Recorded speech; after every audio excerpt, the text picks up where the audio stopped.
panelists.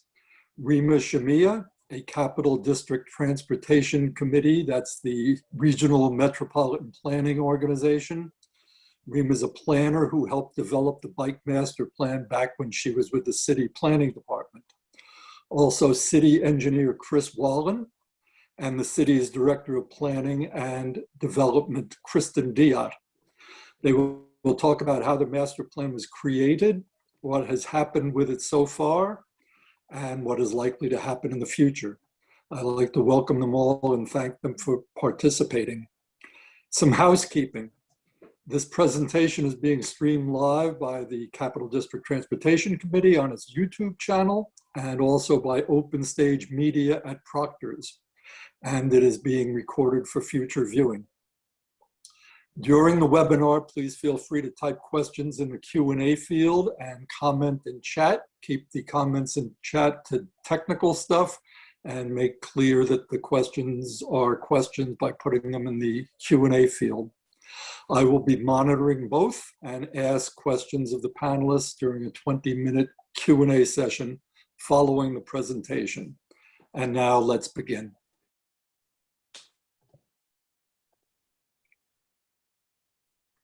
Can everyone see my screen? Yes. Great. Hello, everybody. Thank you for that introduction, Art. My name is Rima Shamieh, and I am a transportation planner with the Capital District Transportation Committee, as Art mentioned. And I'm going to be going over, I'm going to be doing the first part of the presentation. So just very briefly, we're going to be talking about what's in the bike plan today and you know how we sort of arrived at that content. And Chris Wallin and Kristin Diotte with the city are going to be going over what has happened since the bike plan was put together and what's happening now with it. And then we're going to be doing a Q&A at the end. So what's in it and why?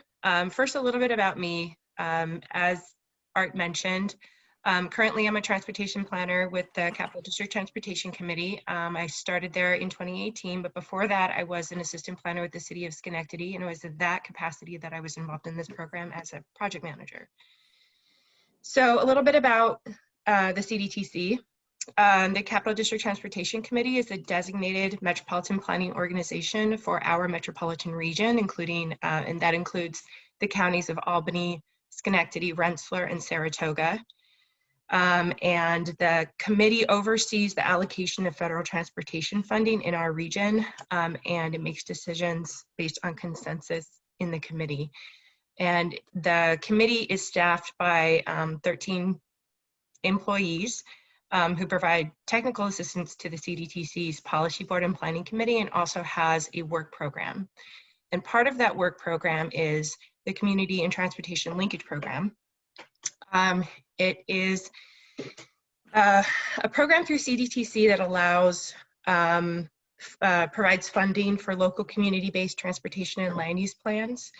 And it works with local communities to develop those plans in a way that's consistent with the region's long-range transportation plan, which we call New Visions 2050. It was just updated last year.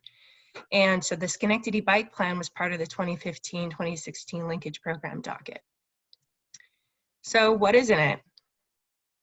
I actually had it was quite a challenge to put together this presentation because there's so much in this plan. I'm just going to start by going over the plan purpose. It was to update the bicycle priority network. There was a plan that was created back in 2001. That was also a linkage project. It was one of the first. So a lot has happened in the city since 2001. Updating what we envision the bicycle priority network to be was a really important component. And by the way, when I say we, I still think in terms of we because I'm still a Schenectady resident. So I definitely think about this in the context of we still, even though I don't work for the city anymore. So it's also purpose was also to recommend facilities that overcome barriers to travel and create a comfortable biking environment. So like make very concrete recommendations so what to do about to improve our bicycle infrastructure in the city. And then recommend a bicycle wayfinding system. So wayfinding is just a fancy word for signs. And specifically for signs that sort of point the way towards particular landmarks like downtown, Proctor's, restaurant district, neighborhood commercial district, a nearby trail, things like that.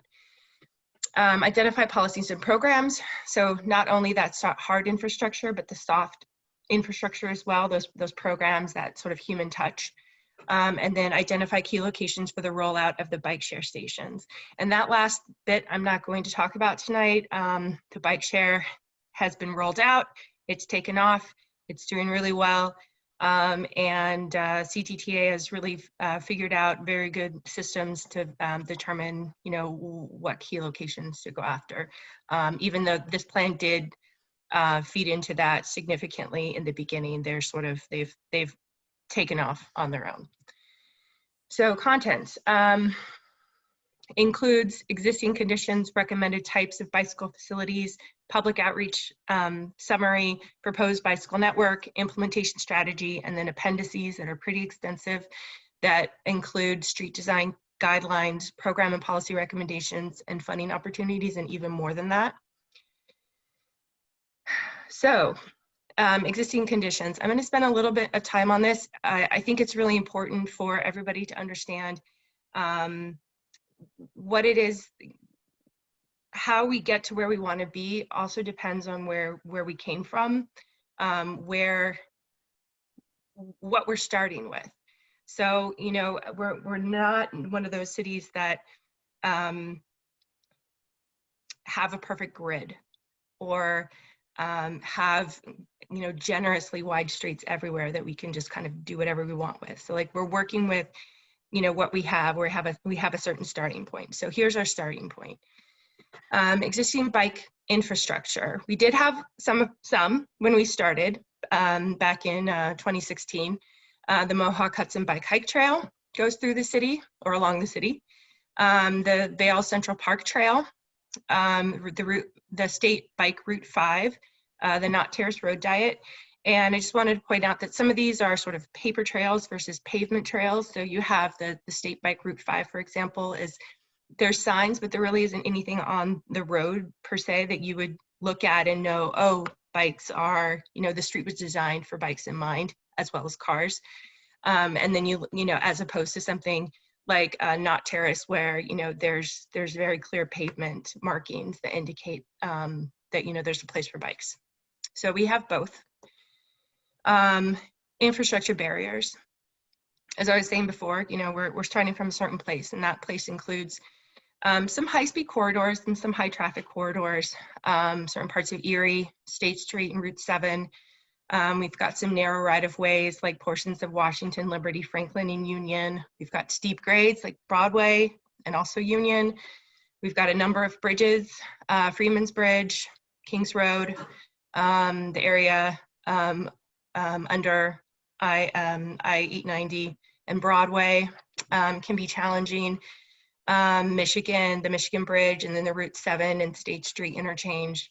We've got wide and complex intersections like Erie and State and Veeder and State, and we've even got a couple of at-grade rail crossings.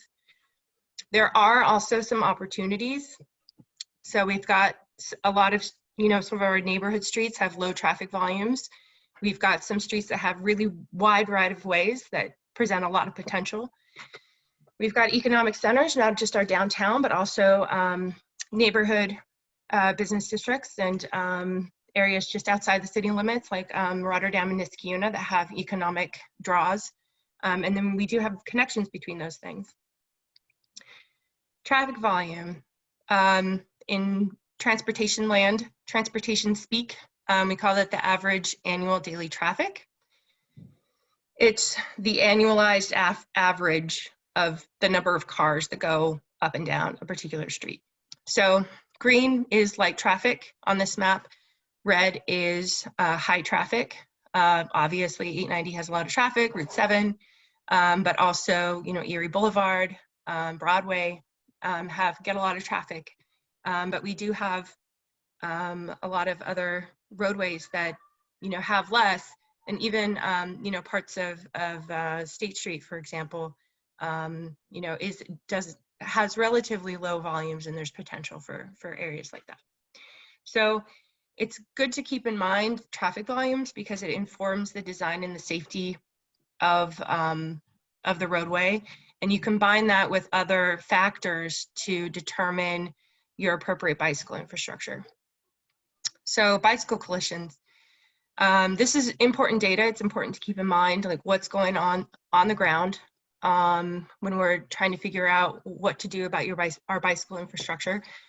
Between 2010 and 2015, the city of Schenectady had 177 bicycle collisions that were reported. 79% of those reported injuries, and 8% of those reported severe injuries.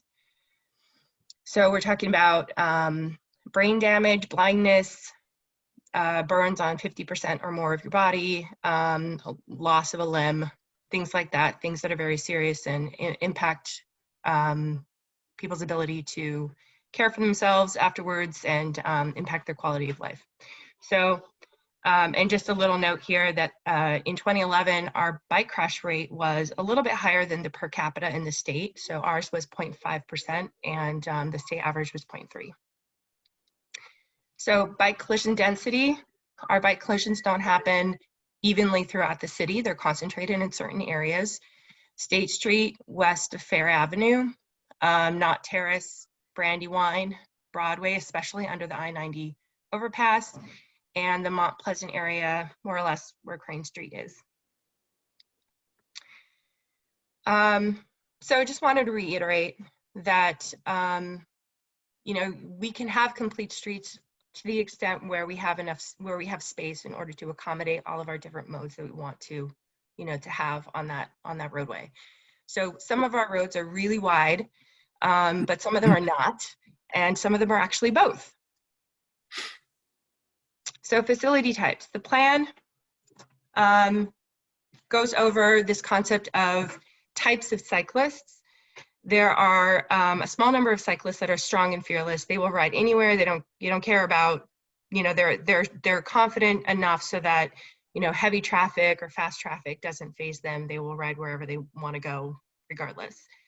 And then on the other end of the spectrum is interested but concerned. People who want to ride in very safe, slow traffic or no traffic environments. Perhaps they're parents with children, that sort of thing. And then there's the enthused and confident, those people who are confident that they know how to ride where they want to go, but are not as fearless as the top percentage.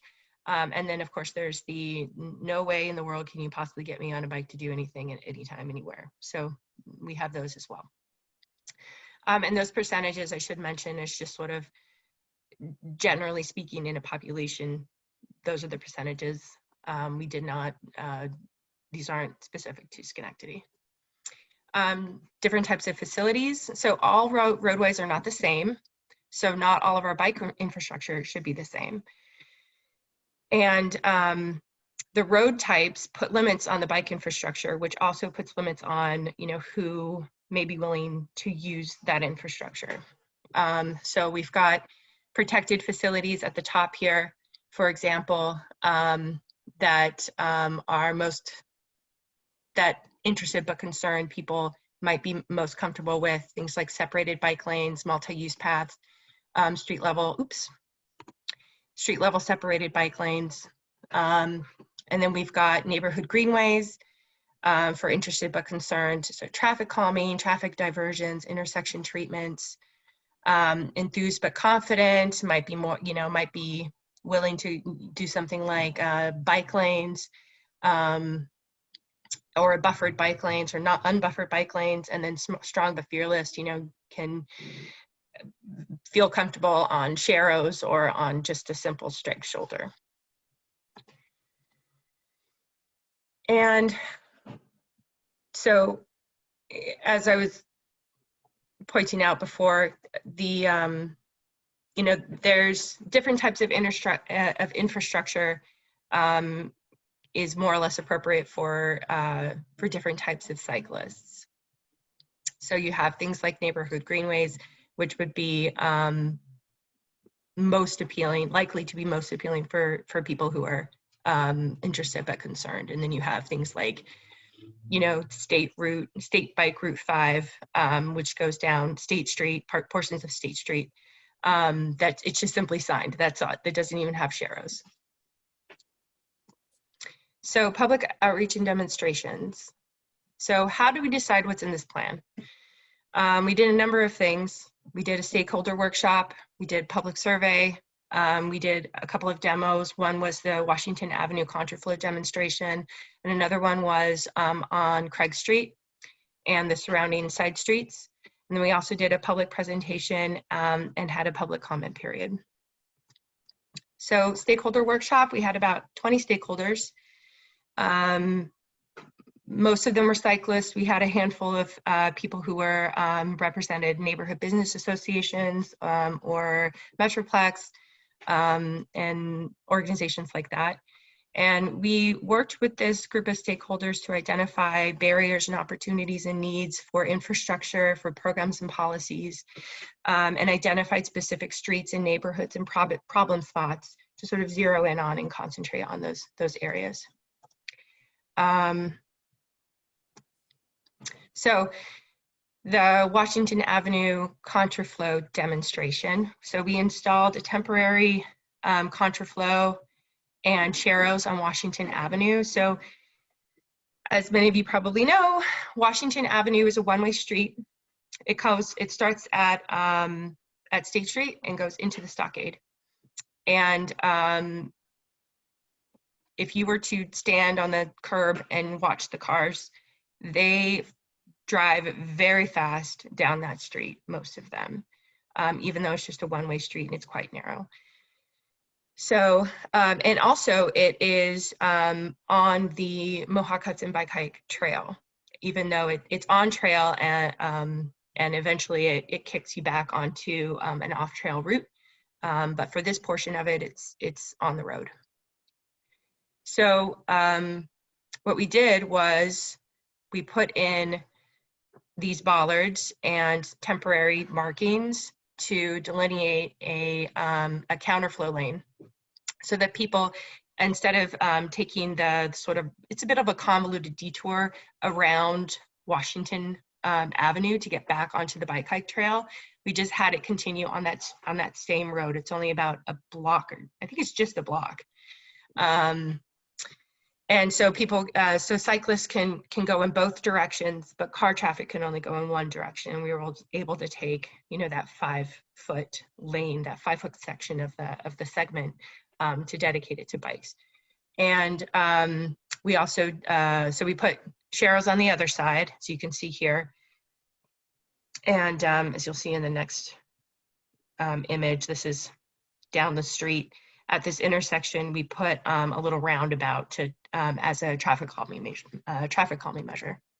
So the neighbors were very, very skeptical about this initially. Were very against it. In fact, somebody got so mad they like ripped up the tape the night before we were supposed to debut the demo. So we had to scramble and put it back in place. People were dead set against it until it actually went up. And they realized that the traffic went from going 50 miles an hour down to 25 miles an hour, and that they could cross the street with their groceries, trying to get back into their front door without taking their life in their hands. And then suddenly they were all very much in favor of it and thrilled with the, you know, the slowed traffic outcome. The cyclists were pretty psyched about it too. The roundabout definitely had the impact of slowing traffic, but it needed more tweaking to be really effective. There was also the YMCA daycare right here, so there were a lot of pickups and drop-offs that kind of, our whole little scheme sort of got in the way of. There's still some potential to do something at this intersection, but it just needs a little bit more engineering and design consideration to figure out what to do there. But overall, this was a great experience for the project team to get a sense of, what would work on the ground and what wouldn't, and what would really fly in terms of, the public and their perceptions, to get an idea of, to start sort of playing around with bike infrastructure on the road, and get an idea of what people think about it. So the next demo that we did was the Craig Street bike demo. It's in Hamilton Hill. And Craig Street, there are a lot of families, a lot of kids around. There's a couple of schools nearby, and the street is very, very wide, and there's a lot of redevelopment going on along that corridor. So there's a lot of potential for doing something new and helping with calming the traffic, which did drive pretty fast down that really wide road. So we put together this program, put in some temporary markings on the street, put in some bike lanes, and held this event, the Craig Street Bike Fest, to get a bunch of kids and their families and other people out to sort of introduce them to the bicycle infrastructure, get them to try it out, and then give us feedback on what they think about what it's like to ride it. So the demo included crosswalks, bike lanes, sharrows, and signage. It was more than just Craig Street. It went into some side streets. There was, I forget the name of the street now. I didn't put it in here, unfortunately, but there was one side street where we did like an alternate side bike lane treatment, sort of an experiment to see what people thought of that. And then we had them, give us feedback. We had tables, we had with maps, to engage people. We had flyers and surveys to hand out to get people to engage with us about what they thought. So what the recommendations were, so nobody wants a path to nowhere. So when we were formulating what the recommendations of this new network should be, we're looking at how to make sure that this infrastructure connects to each other, how this infrastructure connects to, neighborhoods to each other, how it connects the neighborhoods to downtown and to other economic centers and major job centers in the city and immediately in the immediate vicinity. So the network recommendations are broken down by implementation phase and also type of facility. So implementation phase. So phase one would be that really low hanging fruit, the easiest, quickest things that we could do to implement in terms of our infrastructure and our policies and programs that we could get done the quickest and the easiest. Phase two are those higher cost projects that are located in more challenging streets or require further study. And then phase three are those really long-term recommendations that require major roadway reconstruction or high costs or require cooperation from developers. So still on our wish list, but just much more complicated or difficult to achieve. So these are, this is the recommended bicycle network organized by implementation phase. So phase one, that low-hanging fruit, is in blue. Phase two is in orange, and phase three is in yellow. And then here it is broken down by the different type of infrastructure. So we've got shared use paths, we've got a two-way cycle track, we've got bike lanes, shared lanes, neighborhood greenways, and then a one-way bike route. Oops. So there's a lot in here. I'm not going to go through every route, but I did pull out a few handful of them just to give you an idea of what they are. So, looking at specific treatment ideas on, for example, the Mohawk Hudson Bike Hike Trail, Brandywine Avenue, looking at shared use paths on the Vale Park Trail, for example, bike lanes on Broadway, bike lanes on the Washington Avenue Union Street on-street trail and Grand Boulevard. would be examples of phase 1 infrastructure that was recommended in the network. Phase 2 infrastructure, that's sort of more complicated, but still doable in the relative short term, are things like a Union College Trail, a Balltown roadside path, treatments on State Street, treatments on Hamburg Street, treatments on Kings Road, and then a Union Street, Eastern Avenue, Liberty Street system. So phase 3, really long-term projects that would require something pretty substantial. Console Road, Crosstown Connection Side Path, so Route 7, and a cycle track on Erie Boulevard, which just got rebuilt. So that's how long-term we're talking, like not anytime soon. Someday it would be nice to have a cycle track. Is not going to happen until the long term. So there was also a wayfinding and signage recommendation plan that was put together. There is some wayfinding signage in the city already. If you're downtown, there's kiosks to sort of point you to various businesses in the downtown district, for example. When you on the Mohawk Hudson Bike Hike Trail, there are signs that let you know that if you just go up a little way, you'll get to downtown, things like that. But look, this is looking at a more comprehensive citywide plan.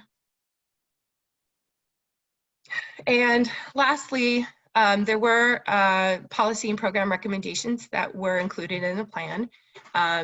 We call them the 6 E's: engineering, encouragement, education, enforcement, evaluation, and equity. And the policy and program recommendations that are in the plan are really outline a lot of really great opportunities for the community to get involved and have a huge impact on cycling in the city. For example, when we did the Craig Street demo, there were a lot of people, and we did observations for both of the demos. Like staff would go out and project, various members of the project team would go out and observe how people would use the infrastructure. And what we learned from that, and from just engaging people who were using or cycling in the city, is that a lot of people in the city don't have a good sense on how to use bike infrastructure. It's hard to know how to use something if it's not, if you don't use it at all, if you haven't used it before, how are you going to know how to use a contraflow lane, for example? So, education, encouragement are some really big opportunities for the community to sort of help each other to be better cyclists and to understand how things, how to operate, how to use the infrastructure, and educate drivers as well. So just a few recommendations. These are just the titles. There's a lot more information in the plan. Safe routes to school programs, bike rodeos, bike safety education, driver awareness campaigns, bike to work and bike to school days, and then open street festivals and parking day events. And that's the end of my segment.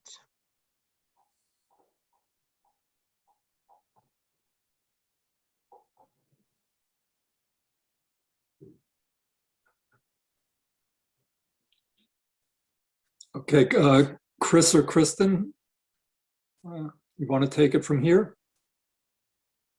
Sure, I can pick up where she left off. Let me just share my screen.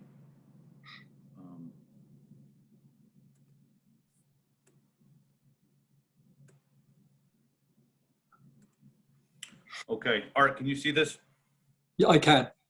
All right, so this is going to be kind of similar to what Rima said, a little bit of an overview compared to that. I'm going to go kind of a page by page overview, just so everybody can see. I'll try to keep it brief. But as you see, this is the logo. And then we have, oh, hold on. How do I go to the next page? There we go.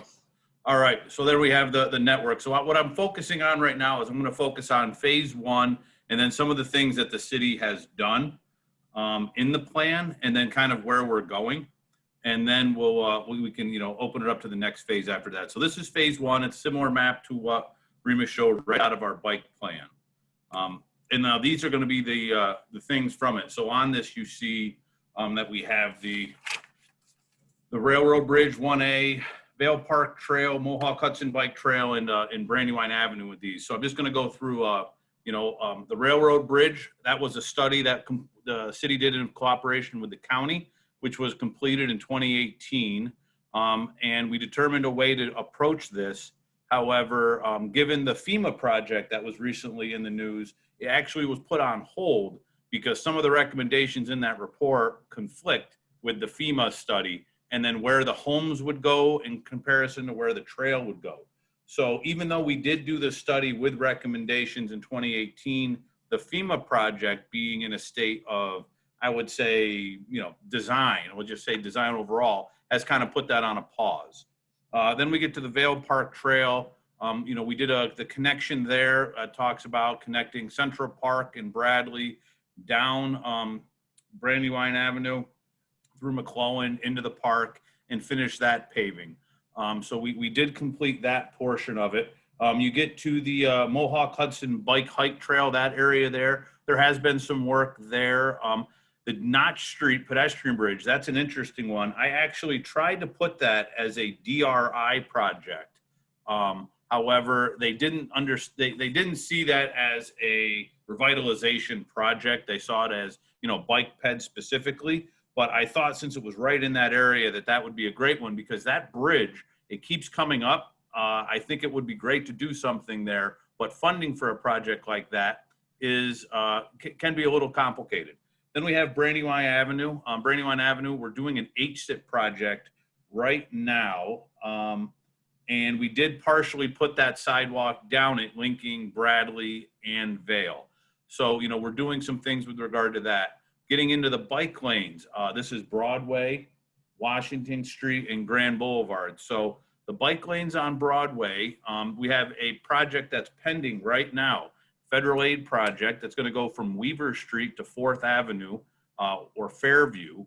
And we are adding a dedicated bike lane between Weaver Street and Congress Street where we have excess paving and we don't allow on-street parking. And from Congress Street up to 4th, we are going to transition to sharrows and signage as part of that project. That project is in final design. Actually, we're doing PS&E now, and I'm hoping to have it bid in the next 2 weeks. Then we go to Washington Avenue, Union Street, the demo that we had just seen, and that's actually going to be incorporated into our 2021 paving program. One of the reasons that we delayed this is anyone in the stockade has seen National Grid has a very large project underway to upgrade gas infrastructure in the city. That project last year and the year before that was focused on the stockade. And if you were to drive down Washington Avenue where the counterflow bike lane was to be, you will find a series of holes. We are going to make sure that Grid, paves over those holes. And then this year, we're going to make sure that we move forward with that project. Similarly, Grand Boulevard. This is another part we're looking to put in line with our paving program. However, what we're trying to do is work with Laura Robertson in the town of Niskayuna because a large portion of Grand Boulevard is in the town of Niskayuna. And we thought that the project would be best if it didn't stop at the city line and it continued all the way so that it went from Knott Street essentially all the way up to its end at, I don't know the street at the top of my head, up in Niskayuna. So we do have that, all of these projects pending, maybe not 100% as stipulated, but in some regards we are incorporating it. When we get to this next page, we have some projects here. Crane Street, we haven't had much with Crane Street yet because I know it's the hill. We haven't had a lot to go there. We are doing Orchard Park. We are doing some work up at Crane, which I'll get to in the future. But that one is one that is still out there. The Millard Street, Veeder Avenue, that project that's on the list, that is a DOT owned and controlled roadway. I did speak with the DOT because if you're familiar with that roadway, it is a concrete roadway that is in poor condition.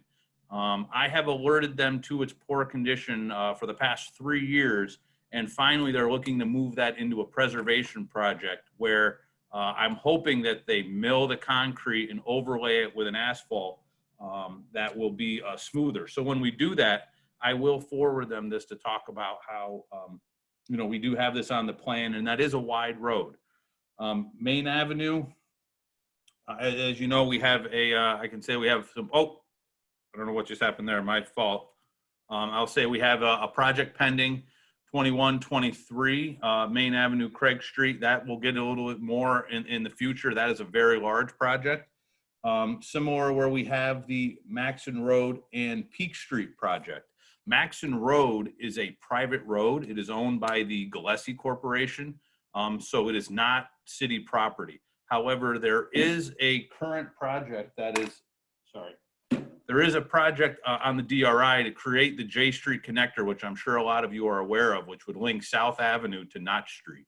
Linking South Avenue to Notch Street is great, but we really want to take back Maxson Road, the piece of Maxson Road that's in this plan, and turn that so that you can get from essentially pedestrian J Street all the way to the tip of the harbor on an alternate route that is not Erie Boulevard. Norwood Avenue, we've just recently had a lot of discussions about Norwood Avenue, because Norwood Avenue, we have reinstated the Michigan Avenue baseball field in that area, and there's more pedestrians, there's more vehicles, and there's more children in that area.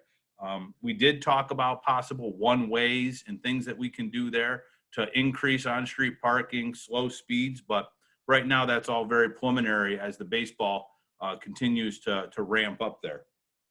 Getting to the next ones, we have Gilderoy Avenue, Van Vranken, Michigan, Fairview.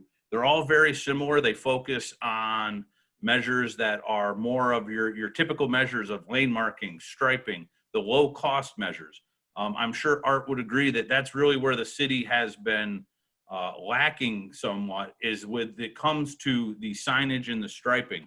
I did give John Colucci, our signal and striping superintendent, a heads up about this meeting, and told them that, you know, as an outcome of this, one of the things may be to have some kind of a coherent plan to increase the city's signage and striping to make more of a uniform policy. But to his concern is the more that we put down, the more that we have to maintain, and how that would be done.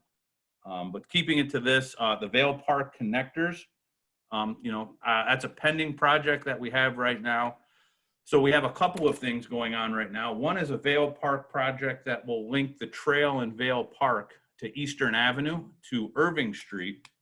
We have a development up there that was recently in the paper, the old St. Mary's Church, where they're doing some housing improvements there that are just coming on the market.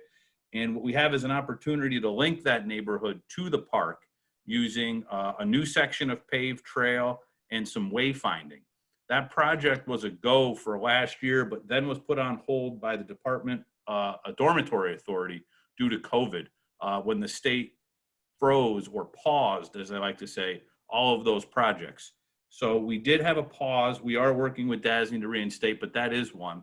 An additional where I talk about the tip, and you'll hear about that on a future slide, we do have a project on Franklin Avenue. That is an exciting project because it's unique for the city to date. And at Waverly Place, there's another traffic calming signage, one of those projects that kind of is, I wouldn't say as grand in scope, but just as complicated to complete. Rugby Road, Central Park, Mohawk, all of these projects, these are ones that are outstanding. We haven't done too much with these roads. These are what we talk about when we're getting into the neighborhoods. The Mohawk Hudson Bike Trail, though, I will say that that is one that it is in a state of flux. You know, that one is, since we're doing this DRIJ connector and we're changing some of these two-way things that you'll hear about in a moment, that project, you know, might not be as applicable as it was back in 2017.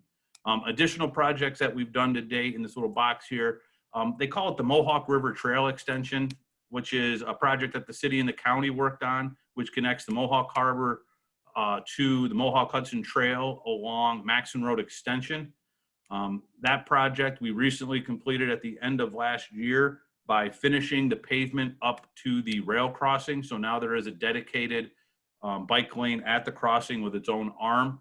That's a really exciting project, and I'm going to be working with the county on some additional improvements there because it does get a little, I would say a little fuzzy as you get down there because of the amount of pavement and the amount of gravel and debris that gets thrown onto the trail. So we are looking at what we can do there. And then the road diet where the city worked on with CDTA, which is a great project, but much to Rima's point, it is a great block. But then what happens after that block, you know, but it is a really good example of what you can do. Phase 2, this is just an excerpt out of there because I just wanted to show a couple things from the next phases that we were able to accomplish. J Street, we are going to be making J Street a two-way street from 2020. So this will allow you to get from Pedestrian J Street to the Mohawk Hudson Trail, whereas before it was one way, you would have to use Clinton Street and go around a little bit. And then similarly, the DOT did complete the Freeman's Bridge path this past year, which links it to the Mohawk Harbor side and over to Glenville. So that was completed, and I've been on it, and it is a great sidewalk. We see a lot of people on that sidewalk.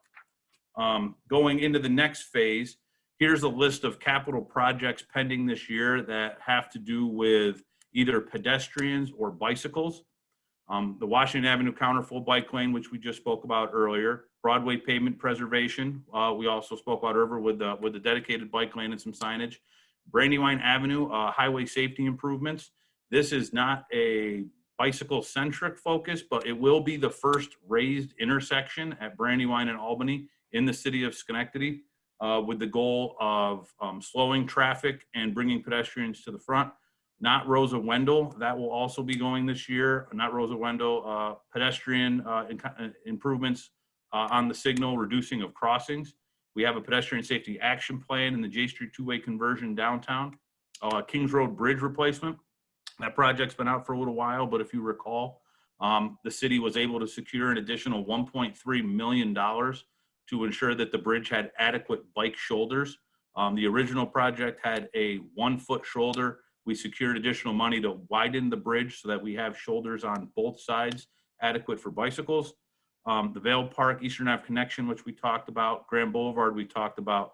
And then lastly, Kristin and Matt Smith in development, along with myself in the county, are just starting now a complete streets policy, which is essentially step 1, where you're going to get into what do we want to see, what do we want to see in an implementation plan, but it's not an implementation plan. It's really step 1. And I know a lot of people on this call are curious about where the city is with complete streets. Going forward, we have 4 projects that are 2022 plus, I would say, which are the Craig Main Street corridor improvements. We have Crane and Chrysler Crane Chrysler Avenue in Main. That is an intersection improvement. We're actually looking at possibly another raised intersection there as it's part of our Craig Main Corridor of Hope project. I believe that was what was there. And we also have, this was one I kind of alluded to, a Franklin Avenue cycle track. If anyone's aware of it, we have a very odd area where Vale Park comes out. It meets Knott Terrace, and then Franklin. The signal doesn't quite line up. The path doesn't quite line up. Franklin Avenue is excessively wide. So this is a project to put in a cycle track from Franklin Avenue down to J Street so that you can make that connection right to J. And then we have the DRI project, the J Street connector between North Street and, actually that's supposed to say South Street. I must have been just having opposites there, and Peak Street. And hopefully that can go all the way to Peak Street. I know that the main focus is not, but hopefully we can get there to Peak. Now I believe, Kristin, did you want me to point these out just so we show this was part of our large Craig Main connection project? These are some of the things that we're looking at when it comes to revitalization, corridor changes in the area. I didn't know, Kristin, if you wanted me to just comment on that or not. Yeah, sure. Yeah, I think we just wanted to highlight, I mean, the Craig Main kind of corridor was something that was identified in the bike master plan that we then, you know, applied for to do a linkage study to kind of focus in on that corridor through the CDTC, and came up with, some of you might be familiar with the plan, but it was very informed by the community, and there was an engagement process because it was really envisioned as, you know, a physical and social bridge to strengthen the bonds and empower access in the Mount Pleasant and Hamilton Hill communities. So you can kind of just see, it's hard to see the text, but basically you can see for Craig Street, there's dedicated bike and pedestrian paths along with a landscape buffer. This would be a major improvement to what exists now. You know, in neighborhoods where 40% of households don't own a vehicle, we really need to prioritize, you know, other modes of transit, whether it be public transit, bikes, you know, pedestrians. So that's what this project really tried to do.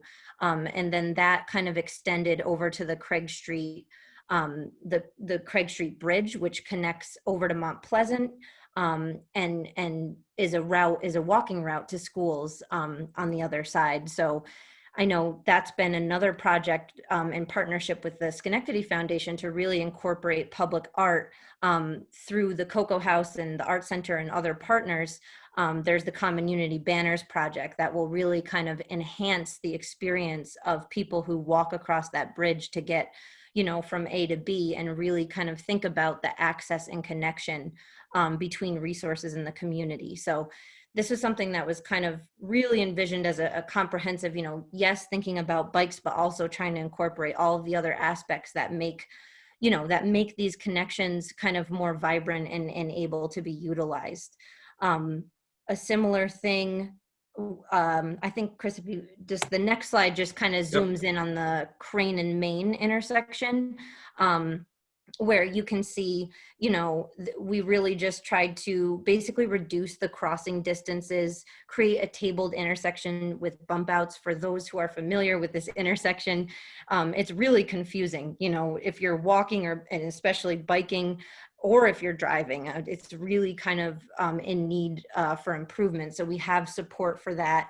I know Chris has been lining, you know, things up, and the city's been lining things up to get this project done, and just kind of thinking about some infill development there and really making it something that, again, just enhances the experience of mobility in the city and connects with, you know, some of the things that were called out in the bike master plan. So that's all I had. Thank you. Sure, thank you. And so the other thing I wanted to point out, just so everyone can see, is, and I'll give you guys a sneak peek, so to speak, is, you know, the question becomes is our main vehicles for doing capital projects. And you have to remember, capital projects are almost easier than the city than operations. Operations are difficult from the city because, as you know, the city, the size of the city may have changed, but we still have the same amount of parks, the same amount of roads, the same amount of everything, but we have less staff to maintain everything. So a capital project is great. We get money, we hire someone, and we build it, and we put it out there. But then maintaining it is always that next step. So our main vehicles to do these projects are either federal or state aid, which you've seen some of, and then the local money, which is mainly we try to do things through our paving program. And so earlier this year, when we were doing our paving program, I sat down with our innovation and technology coordinator, Heather Ipson, and James, who is no longer with the city. And we talked about how can we create a better cookbook? How can we make things a little bit more transparent? And what can we do to show that these plans aren't sitting there and make it interactive, something that we can do? So I'll give you a sneak preview of the city's new website. We're going to be having a link on our website. It's not a city website, it's more of an engineering. So if you could see this is essentially what we're going to be going forward with as our GIS map. So what we're going to have in here is it has a series of toggles, and you can see paving by year. We did it heat mapped. It's very similar to the things that Rima was showing in hers. It's just a clearinghouse of data so that we could see it. So we have our on-road bikes. We have car crashes. You know, if we wanted to click on to where the car crashes were, we can see that. We have on here our city trails, which we can toggle on and off. And then as we go down that, we have featured mapping applications, which is our parking, our snow plows, and engineering project tracker, which shows you, if I were to see if it's working here, if we were to click on it, it would take you to, here it is, sorry. Click on the button that says launch. It would show you what projects the city's working on in an interactive way. It's still kind of, we're testing it, and we are not updating it. I'd say we're updating it monthly, not weekly. but you can see some of the things that we're working on. Like it's a study, a design study, but we're trying to get this information out there so that people are aware of it. And now I am struggling because the bar is over the thing that I want to use. There we go. Okay, but I just wanted to share this with you too, because it is a problem of this information. So what we're trying to do is take that information and put it somewhere. So, you know, the linkage plan is, here's a featured project. We're looking to do docks. This is a CFA project, but it's something where we can get the information into a digital format and get it out there and then share it. The plan is hard to put into this kind of a context, but at the same point, this shows kind of where we are and what we're doing. And this is going to be live soon on our website. I just have to make sure that we're showing everything that the mayor would like to see out there, and if we need to add anything. But I just wanted to show you what we're doing is we're trying to make the cookbook, which goes into everything, a little bit more transparent and using technology in a fun and interesting way. So that is what I have for now. I'll stop sharing. But that's what we have right now from an engineering perspective, where we are, where we're going. We have quite a bit of projects lined up. So Art, do you want to open it up to comments that you have in your group, or how do you want to go from here? I've got some questions. I'll just say for myself that more is going on than I thought. That's gratifying. I'll just fold up Cycle Schenectady and go away. I'm just kidding. We're still necessary to get these things done and implement this plan. I'll go to the Q&A and just point them in one direction or the other, whoever wants to answer those. One question is, did the plan consider opportunities to improve pedestrian infrastructure or the impact that proposed bike paths would have on pedestrian access? You want me to take that one, Chris, or? Yeah, if you could right now, I'm just trying to, I'm Sure. sorry, I'm looking for something right now for another portion. Yeah, sure. The plan was scoped as a bike infrastructure plan, so it did not encompass pedestrians as well. And I remember when we were doing the plan that I regretted that was the case. There's a lot of overlap between bike and pedestrian infrastructure and similar safety considerations.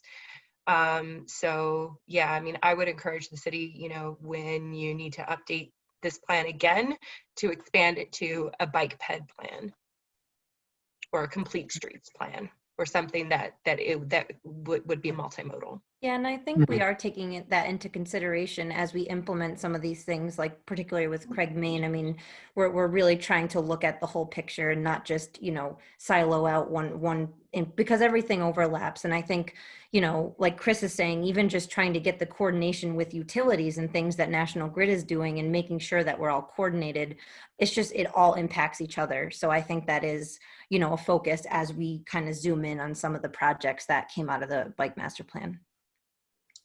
Okay, another one I think Chris dealt with is, what's the current status of the Washington Avenue project? It would be so nice to have a connection to the bike trail that starts at the community college. And I think that's on or about to happen this year, right? That's what Chris said. Correct. Okay. Another, did the city give any consideration to closing J Street in front of City Hall, making it pedestrian only? I know it was proposed, I think, for the DRI funding projects.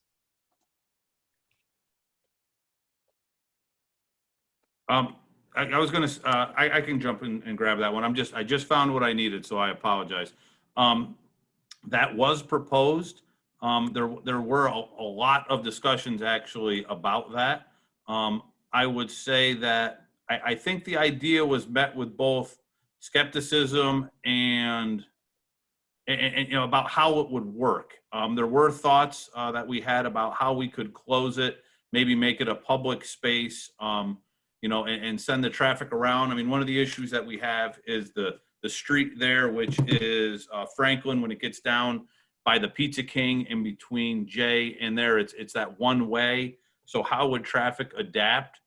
There were some also talks about how we could maybe make it a little bit just more flexible space, where maybe it's a street that looks pedestrian and we could maybe have a gate, or we could close it on occasion as need be. But it never panned out at the DRI. It never made its way and through everything like, and so I think there was some talk that Philip Morris had about a festival, having a festival there and using it as a festival space, but those were kind of the things that they dropped out. So I personally, I like the idea. You know, one of the things that I was going to mention, and not to put anyone on the spot or anything like that, but you know, I am the city engineer and Kristin is the planner. However, a lot of this I would encourage, we have Council President John Mudavaran, we have Council Member Marion Porterfield on. You know, these are the things these are large changes. These are things that, you know, are city defining changes that I think are beyond the city engineer, beyond the planning department. These are discussions that I'll gladly take part in. But, you know, they're discussions that have to happen more in an open forum. And then if there's that community support to shut that one block of J Street down, you know, let's do it. You know, I don't have a problem with it. I park in the city lot and I walk 2 blocks to the city hall. So, you know, I don't have an issue with it. It's just, how does it affect, you know, local commerce or traffic patterns and things like that? But I would be willing to have the discussion.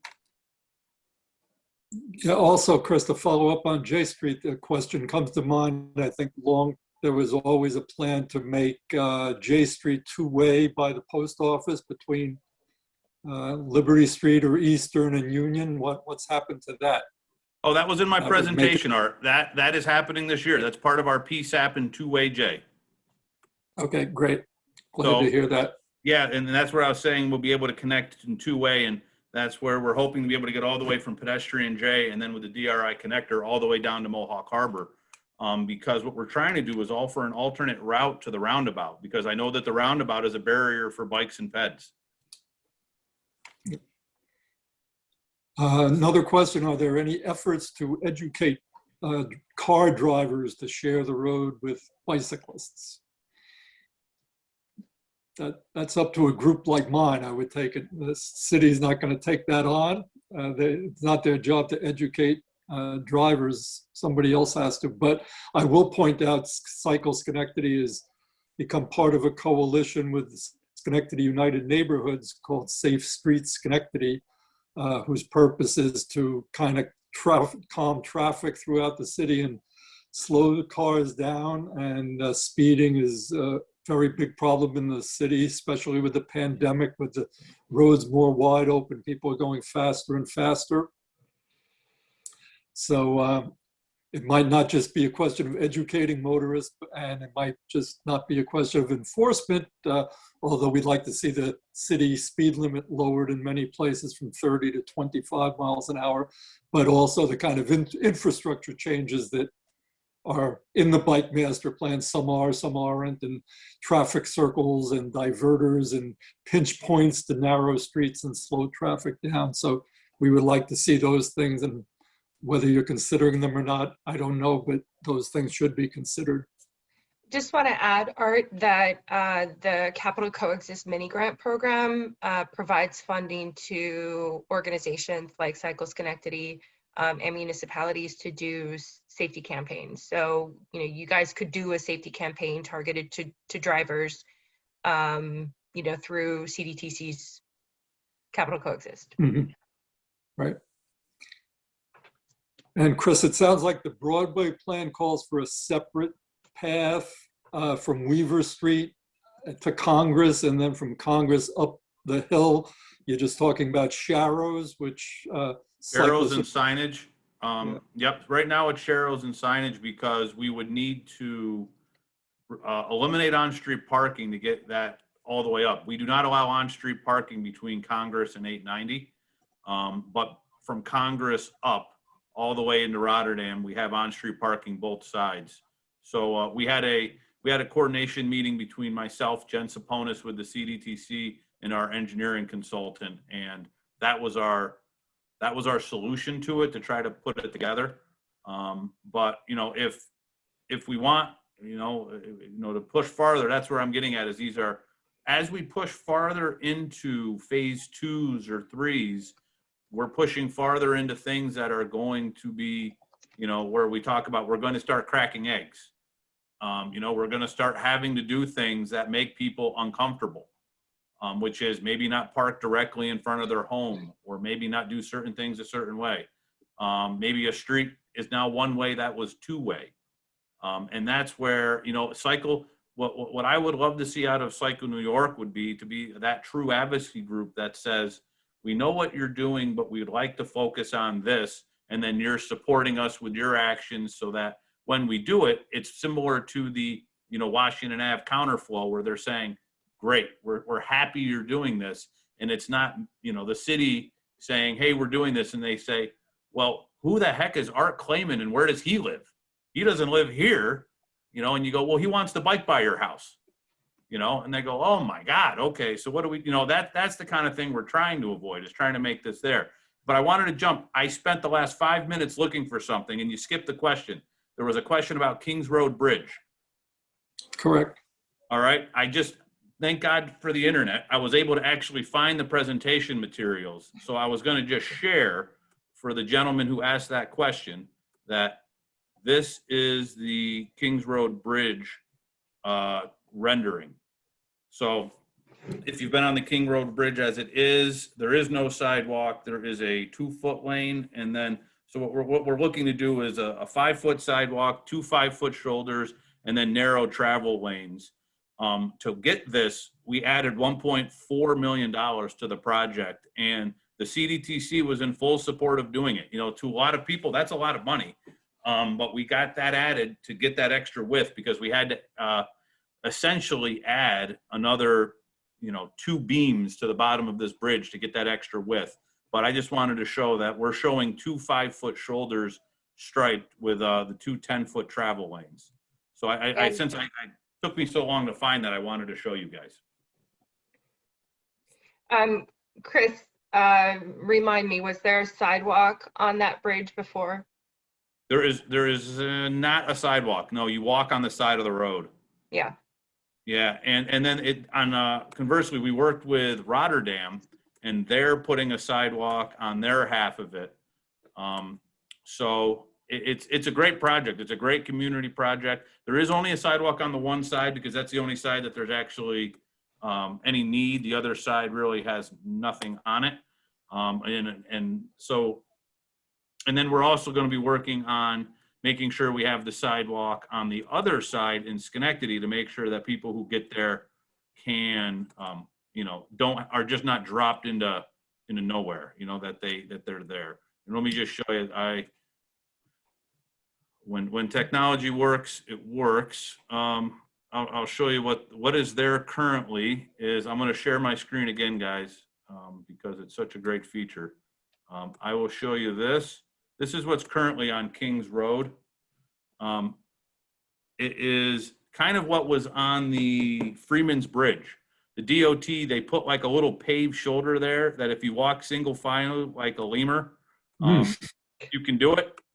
But if you decide that, you don't want to, I don't know, this was a DOT special from a certain era where they used to do these things, because it's almost exactly like the Freeman's Bridge, where, it just peters off, and then you have a shoulder, and then you can't see it really well. Maybe you can actually. Let me go down. Here it is.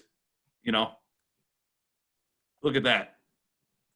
So tell me there's not pedestrians that are walking that way. So our sidewalk is going to come actually to the corner, but we're going to meet and we're going to put a sidewalk through here, because clearly it's used. I mean, that is one heck of a trail. So we're going to be having that. So 2 5-foot shoulders and a 5-foot sidewalk over the bridge.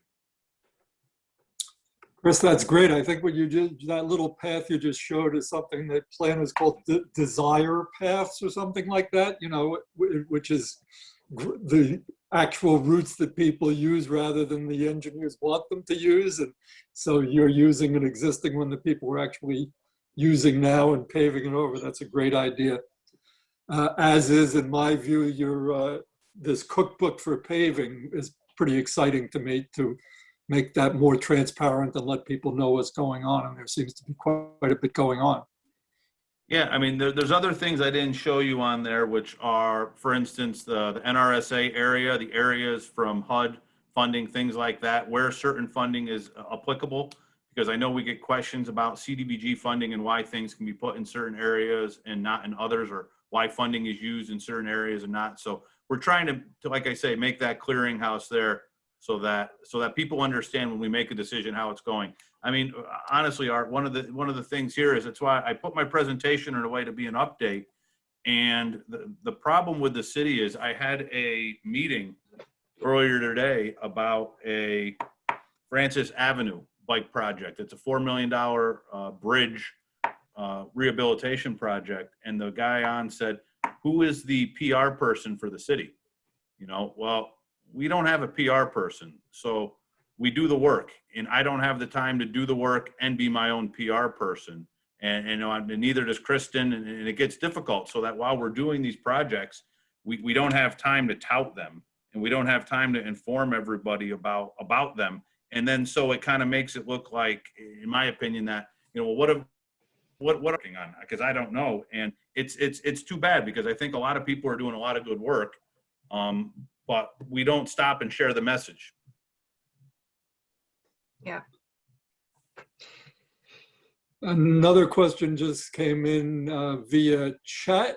No, I believe is it possible to consider ballasts? And I think the person means bollards, possibly to separate cars from cyclists whenever possible.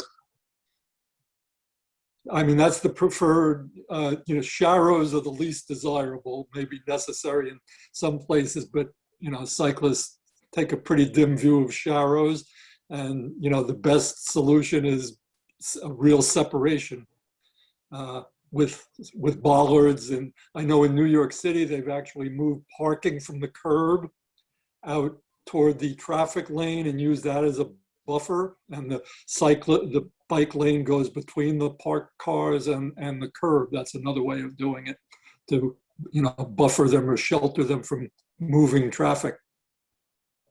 So the question is about, you know, bollards or something, some other kind of vertical thing to keep cars away from cyclists. I mean, right now, the two plans that we have that I'm aware of with anything would be separating it is the Craig Main corridor, where we talk about having a separated, but we're talking about separated by curb, maybe some landscaping, and then the cycle track on Franklin Avenue. You know, one of the things, Art, that I have been trying to do, and it is difficult, but, you know, is really work more with Rima and Jen Sapona specifically, to try to make sure that the city is not inventing anything. I'm not I don't want to invent anything. I like to have the spec handed to me and implement the spec, so that if you're riding in Albany and then you go to Troy and then you go to Schenectady, it doesn't look and feel different. And that's exactly what the CDTC and the CDTA and everyone is really trying to do, is make that uniform. I don't know of anywhere with the ballasts or the bollards or concrete jersey barriers. I mean, the issue becomes is just you need space on the street. You know, you need that separation now, not only between a car and the barrier, people in the barrier, but I will tell you where we are looking at that is on that Mohawk River Trail between Maxson Road Extension and the new path. I am talking with Steve Feeney about what we can do there, because Art, I'm sure you've ridden it. It just feels off. It has a feeling that just isn't there, at least for about 100 yards of it, right when you get over the railroad tracks. At the other part, conversely, you don't want the barrier to also be a danger. You know, you're on a bike, you're higher up, you know, so how high do you go with your barrier? You don't want someone to veer into it and then catapult. So I believe that there's height restrictions for that, but then you're getting into, you know, custom barrier with rails.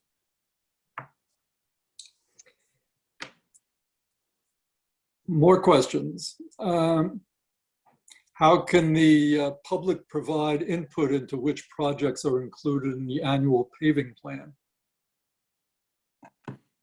It's a good question. A lot of it I get, I'll get things from council members, sometimes from the mayor. I mean, I've gotten questions directly to myself. I guess it depends on what the question is. I mean, I do get a lot of pave my street. I want my street paved, and we do have a paving plan.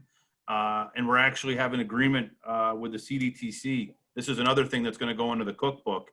The CDTC is going to help me evaluate paving, the conditions of it on a semi-annual basis, similar to Albany. So that is also going to go into the cookbook. You're going to see a GIS layer in the coming years. I'm sorry it can't be this year, but we're too far behind the ball to get there.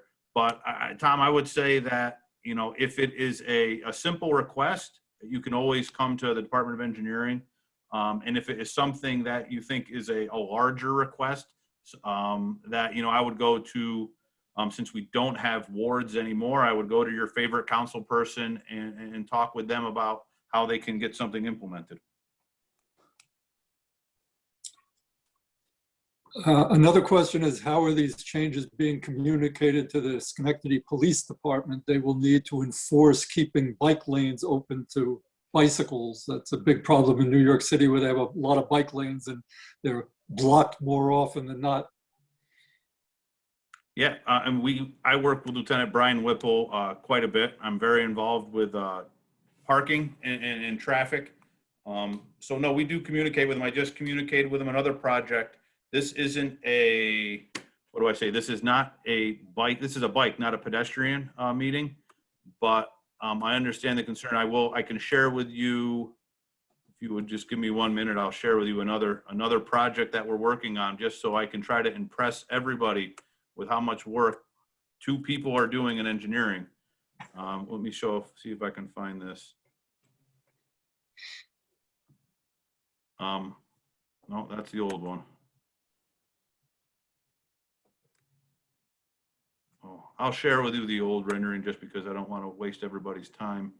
But here we are. This is Francis and Forest in Mount Pleasant. It was a signalized intersection. We've been working for the last year on replacing the signal, reducing all of that green area you see there. That is asphalt that will be now turned into green space. And we are going to be having it 4-way stopped with marked crosswalks. If you were to go to this area currently, it is a speedway. It is confusing. It is no marked crosswalk whatsoever. The signal was antiquated, no pedestrian accommodations whatsoever. And we are going to be paving the bridge, like I said. So speeds will just go up. Whenever we pave a road or make something not bumpy, speeds go up.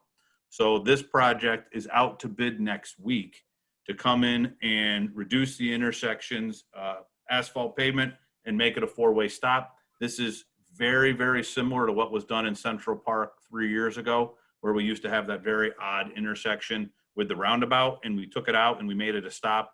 And there we reduced the asphalt there about 30%. So this is a pedestrian project. Bikes, will benefit, I guess, slower speeds and things, but I just wanted to share this as another project that is out there. Okay, here's another one in chat that I was going to bring up myself. Could this has to do with bike boulevards in neighborhoods. Schenectady having so many neighborhoods, many of them with quiet streets. It seems they seem tailor-made for bike boulevards, and they really work well for getting those concerned bicyclists that Rima started out talking about on bikes. So the question is, could the city consider creating a matrix of bike boulevards to allow for more direct routes? Grand Boulevard is wide enough to support 1-lane traffic in each direction with a protected bike lane along the outer curbside. So maybe we could just go to the bike plan implementation. Hold on, let me get it by type of facility. I mean, I think neighborhood greenway would be what is basically a bike boulevard. So if let me share my screen, hold on.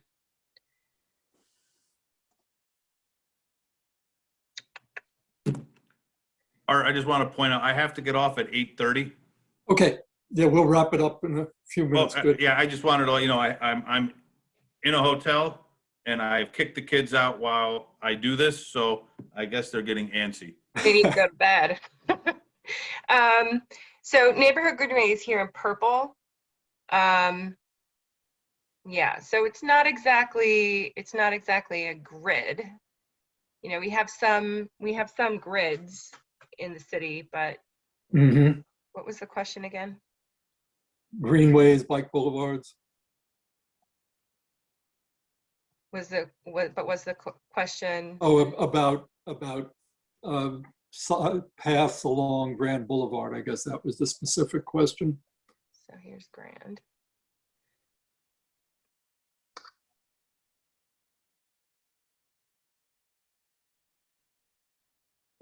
Right, Grand Boulevard's wide enough to support one lane traffic in each direction with a protected bike lane along the outer curbside. That's not quite the same as bike boulevards. It's a connector between the city and Niskayuna for sure.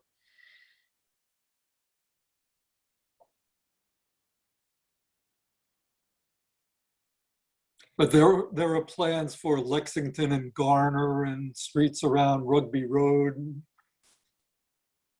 I know that. I consider those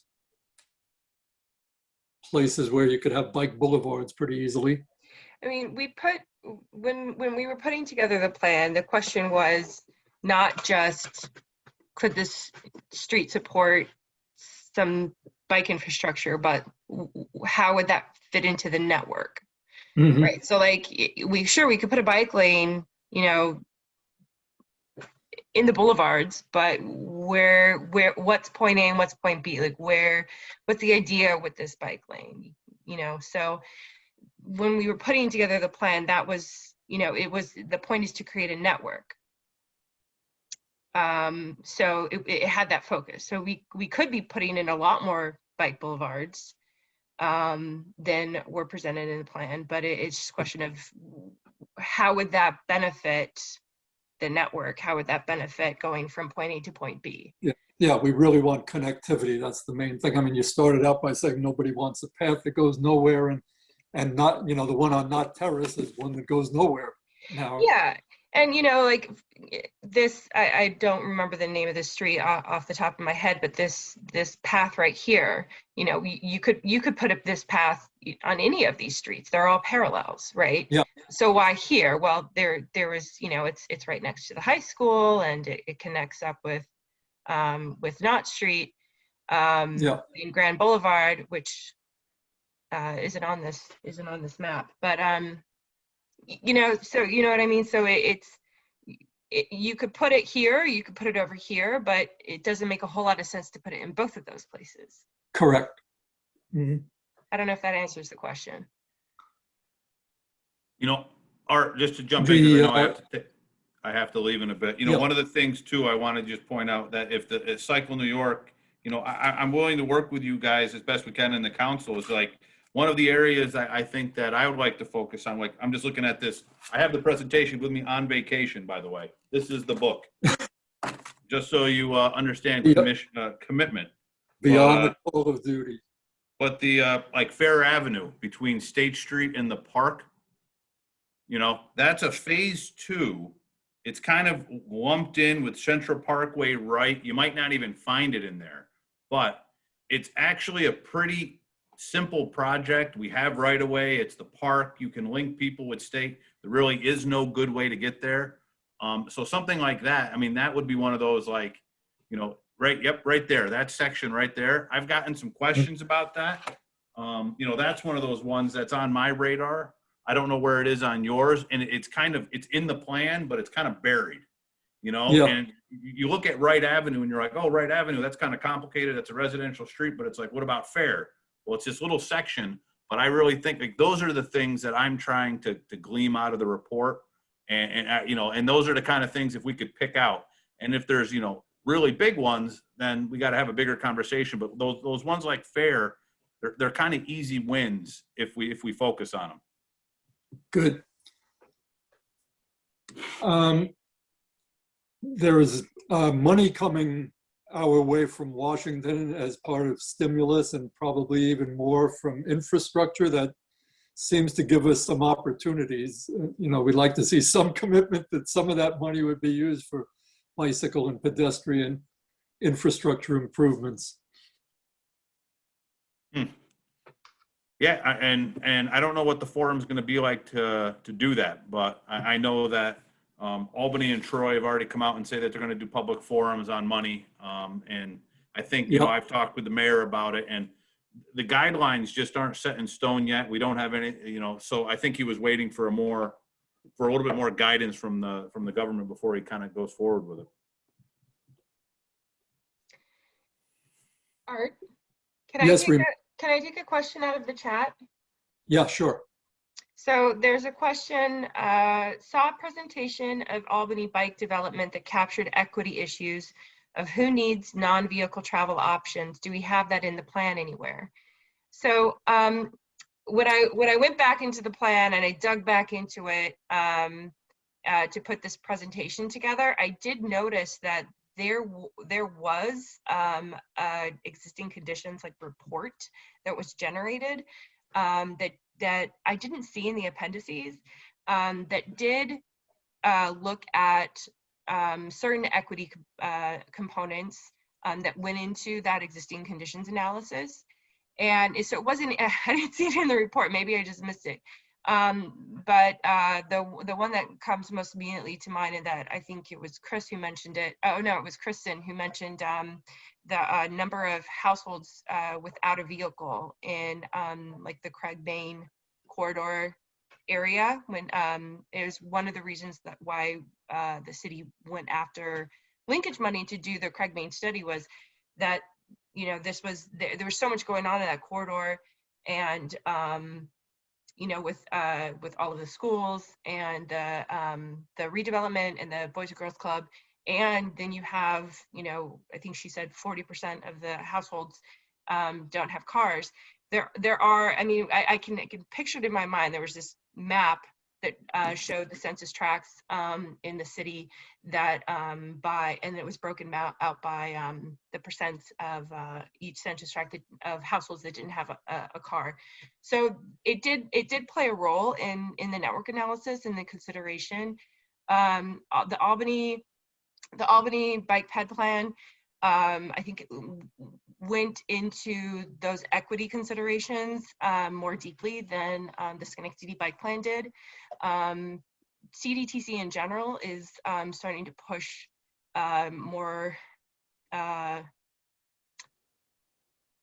deliberately to encourage the municipalities that we work with to think about those things more deeply. So I'm hoping to see more in-depth analyses like that in the future of the region. Yes, I was about to read that same chat question. Oh, okay, I didn't want it to get missed. That Kristin meant, and it's very important. That's really a big goal of Cycle Schenectady, and part of our thinking, particularly in Schenectady, where so many people, disproportionate number, don't have cars, or are elderly or young, or don't have the resources to have a car. They should be able to get around safely and have access to the streets, as well as automobile drivers.